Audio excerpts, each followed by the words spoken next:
at 100 million. Walter Nyambaga, Ramogi TV. Jatend Migao mar aluora lokruok ma chal kor lwasi kod bunge Dr. Deborah Barasa oyango ni ok gichan ng'ado yien moro amora e bungu ma Karura e buore ma Nairobi kaka osebedo klikore.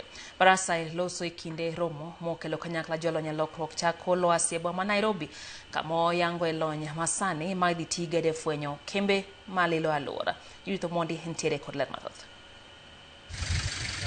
Bang' ndalo matin bang' twak neno e mbui ewi mane olandore ni piny owacho chano ng'ado yien heka 3 e bungu ma Karura manie buore Nairobi, lo ma ichano tigo e pidho kothe yien.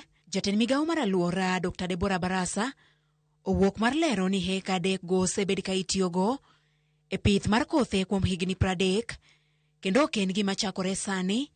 Kamanyien en ni lobno iloso e rang'iny mamalo. We are rehabilitating and renovating this Karura nursery that has been there for more than 30 years, started by the Tree Biotechnology Program Trust. We are not clearing any trees, we are not falling any trees, but we are having renovation and rehabilitation of a tree nursery that has been there for more than 30 years.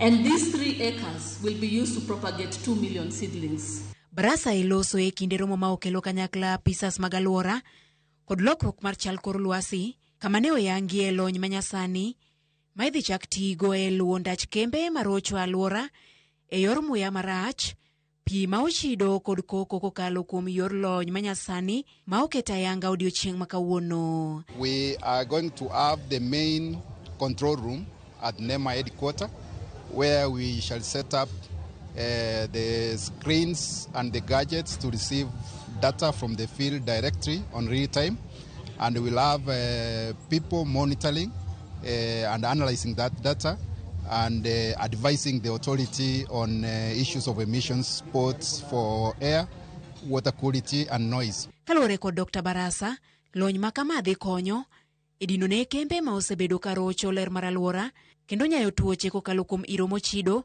koko kod pi ma ochido ma kembe go golo ahinya to e bombe. Way of monitoring and especially having real-time data on who is polluting the air, sound pollution, etc.